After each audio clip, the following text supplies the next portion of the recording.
Today, we'll dive into a fascinating topic: how America strategically creates conflicts and enemies to maintain its position as a global superpower.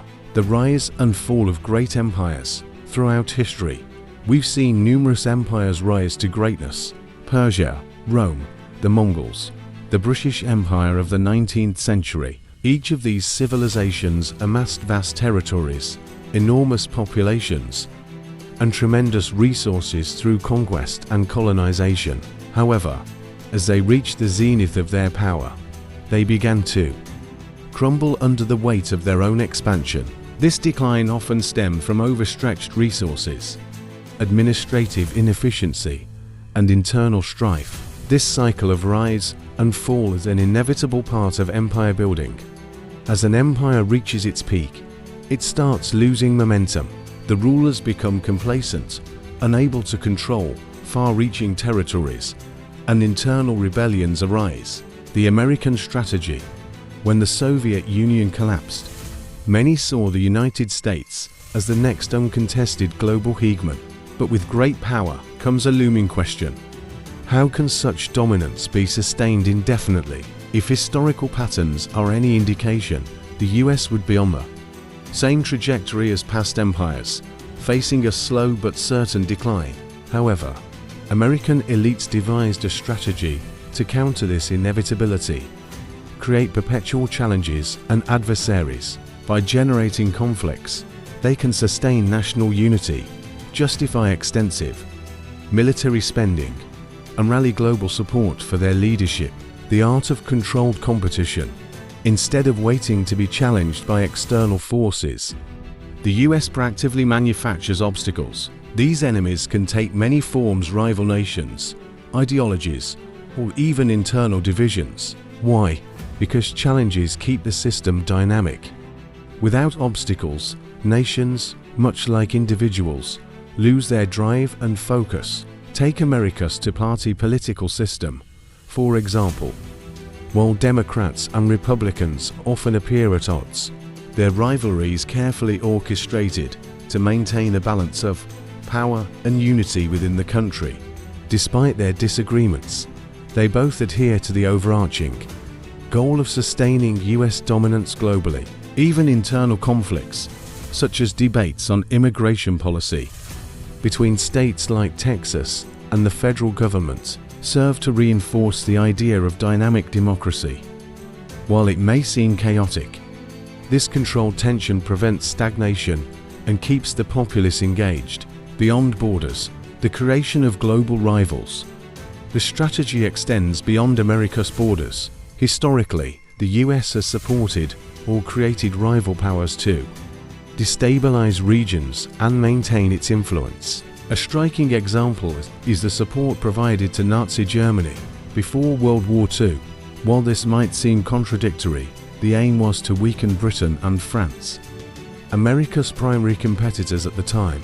Once those nations were sufficiently destabilized, the US intervened, positioning itself as the savior and securing its dominance. The role of ideology. America's strength also lies in its ability to unite a highly diverse population under shared ideals like freedom and democracy.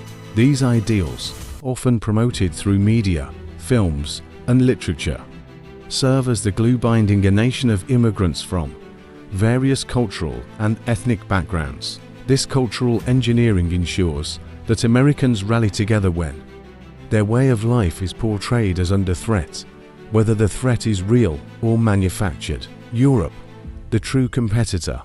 While many believe the Cold War was primarily a US-Soviet struggle, the reality is more nuanced. After World War II, Western Europe, particularly nations like Germany, France, and the UK, emerged as America's most capable competitors.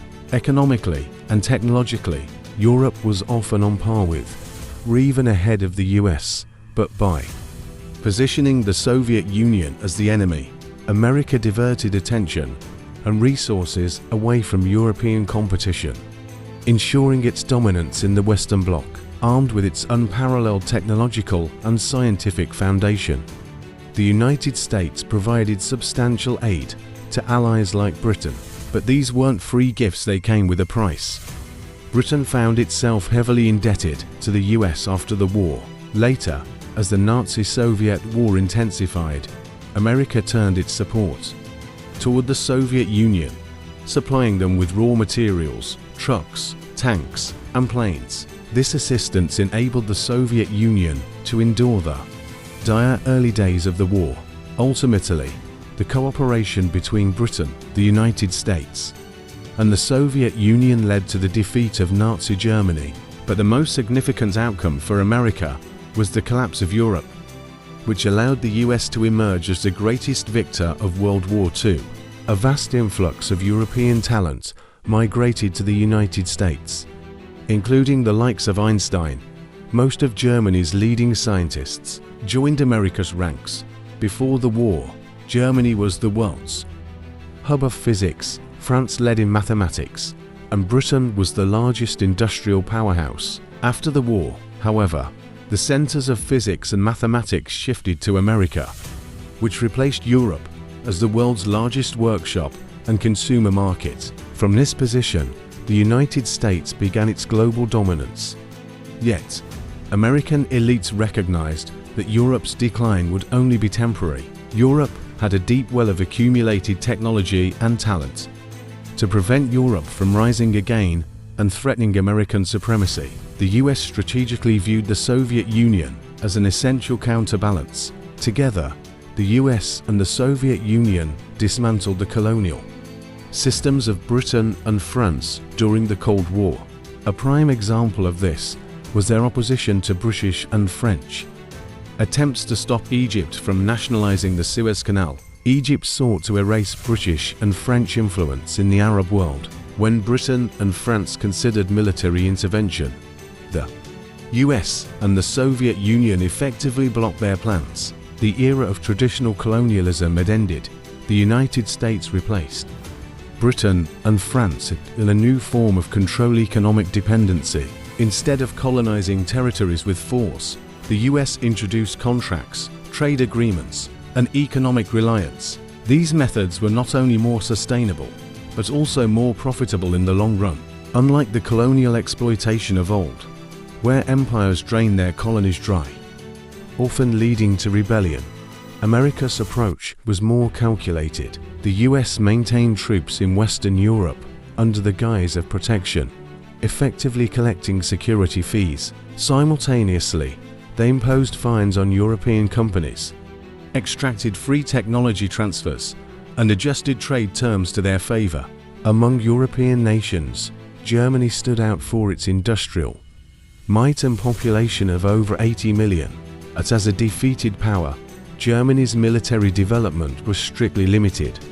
This left Western Europe heavily reliant on the US for security during the Cold War. However, after the Soviet Union's collapse in 1991, the geopolitical landscape shifted. Russia, as the Soviet Union's successor, was significantly weaker, and Europe now had the strength to counter any potential Russian threats. Moreover, the emergence of Eastern European nations as a buffer zone further reduced Russia's ability to challenge Europe directly. The formation of the European Union (EU) marked a turning point, with the EU's rapid integration and the introduction of the euro.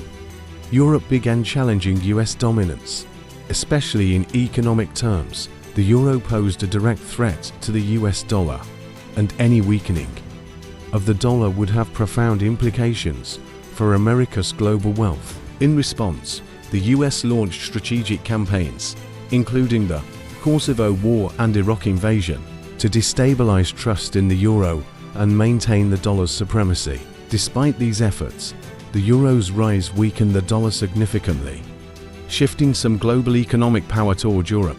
To counter this, the US revived Russia as a threat by expanding NATO eastward. Eastern European nations, including Poland and Ukraine, became the new battlegrounds in this geopolitical chess game. These regions, rich in resources and strategically vital, had the potential to foster cooperation between Europe and Russia, a scenario the US could not allow. Ukraine, with its fertile lands and vital Black Sea ports, represented the jewel of the Soviet Union's economy. Losing Ukraine meant losing access to its agricultural and industrial powerhouse, as well as its key to Mediterranean trade. For Russia, Ukraine also held cultural and historical significance as the cradle of early Russian civilization. Losing Ukraine was akin to losing its spiritual heartland. This emotional and strategic value ensured that a conflict over Ukraine was inevitable. The US capitalized on this, using the Ukraine crisis to cement Russia as Europe's adversary. A common enemy forced Europe back into America's orbit for security. The US doesn't aim to completely eliminate adversaries like Russia or China, as having a perpetual threat ensures its allies remain dependent. By maintaining and managing these threats, the United States secures its influence over global power dynamics, a game that continues to shape the world today.